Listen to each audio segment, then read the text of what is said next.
औज़ुबिल्लाहिमिनश्शैतानिर्रजीम बिस्मिल्लाहिर्रहमानिर्रहीम रब्बि इश्रह ली सदरी व यस्सिर ली अमरी वहलुल उक़दतम मिन लिसानी यफ़क़हू क़ौली। शुक्र स्पीकर साहब। 4 और 5 अक्टूबर को पंजाब में फेडरल गवर्नमेंट और सीएम पंजाब ने जुल्म, जबर, फस्तैयत और पुलिसगर्दी की जो मिसाल कायम की है, शायद तारीख में इसका एक मिसाल मिले। जनाब स्पीकर, 4 अक्टूबर को पाकिस्तान तहरीक इंसाफ के कायदीन ने इस्लामाबाद में एक पीसफुल प्रोटेस्ट शेड्यूल किया था। इसी रोज़ 4 अक्टूबर को केपी के कोना कोना से हज़ारों नहीं बल्कि लाखों की तादाद में वर्कर निकल कर ज़ेर क़ियादत जनाब सरदार अली अमीन खान गंडापुर एक अज़ीमुशान जुलूस में इस्लामाबाद के लिए रवाना हुए। जो ही अटक के मुकाम पर पहुंचे, पंजाब में दाखिल हुए तो वहां पर एक अजीब सूरत हाल देखने को मिला। जगह जगह मेन शाहराह को एक्सीवेटर से खोद कर गली बना दिए गए थे।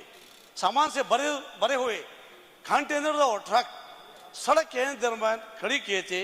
साथ ही रेंजर्स और पुलिस का हैवी कंटिजेंट उधर डिप्लॉयड थी, जिन्होंने शुरकाई जुलूस को देखते ही टीयर गैस और रबड़ के गोले बरसाना शुरू किए।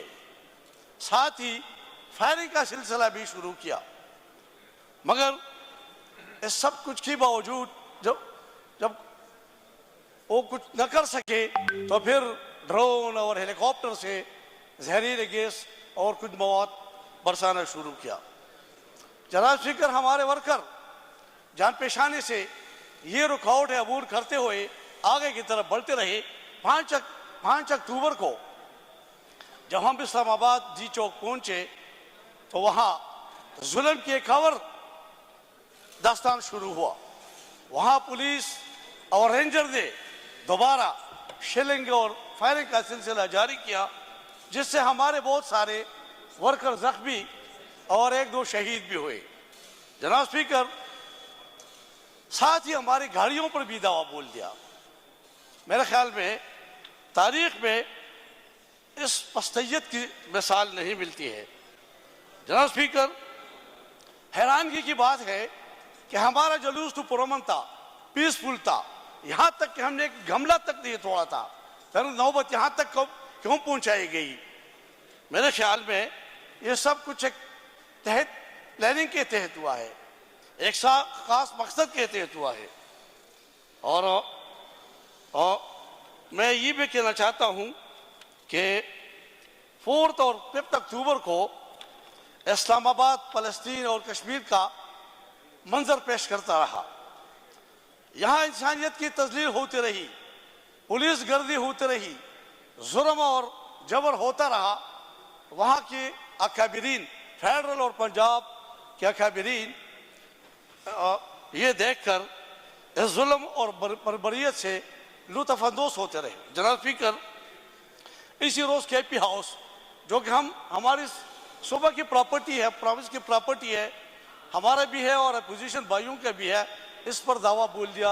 वहाँ खिड़कियाँ तोड़ दिए, दरवाजे तोड़ दिए, हमारी चीफ मिनिस्टर की गाड़ी तोड़ दी, MPS की गाड़ियाँ तोड़ डाली।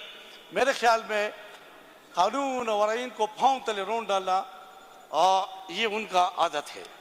जनाब स्पीकर, आखिर में मैं जिस मौजू की तरफ आना चाहता हूँ वो मलिक लियाकत अली साहब और हमारा अनवर ज़ैब खान है। 5 अक्टूबर को ये दोनों हमारे बहुत सैकड़ों साथियों समेत, वर्कर समेत एक फैब्रिकेटेड और जैली केसेस में गिरफ्तार होकर अटक जेल में पाबंदी सलासल है। 26 तारीख को जब इनकी दोनों केसेस में जमानत इनको मिली हुई तो फिर एक तीसरे फैब्रिकेटेड केस में इनकी गिरफ्तारी अमल में लाई और इनको कोटापला में पेश किया। वहाँ जब जज ने केस स्टडी किया तो उस नतीजे पे पहुंचा कि ये जाली है, ये फैब्रिकेटेड है और ये बनी बनाई केस है, तो उसको मुकदमा से डिस्चार्ज किए।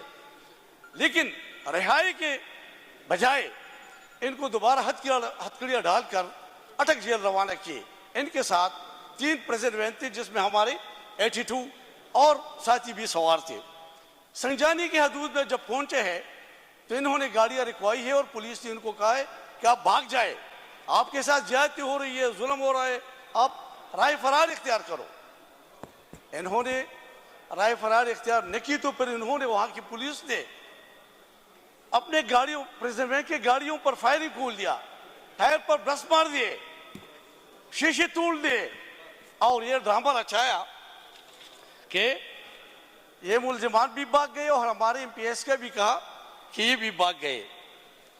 जनाब स्पीकर, मैं पंजाब पुलिस जब इस तरह का ड्रामा रचाती है तो ये उनको पुलिस मुकाबला में पार करना चाहती है। शुक्र है कि हमारे लड़कों ने इसकी वीडियो बनाई थी, अगर वीडियो न होती तो आज ये पुलिस मुकाबला में पार होते। मैं आपकी विसातत से रिक्वेस्ट करना चाहता हूं कि इसकी जुडिशियल इंक्वायरी हो जाए और जो बेगुनाह लोगों को गिरफ्तार किए हैं उनको रिहा किया जाए और गुनाहगारों को कैफर किरदार तक पहुंचाने में कोई कसर न छोड़ा जाए। शुक्रिया स्पीकर।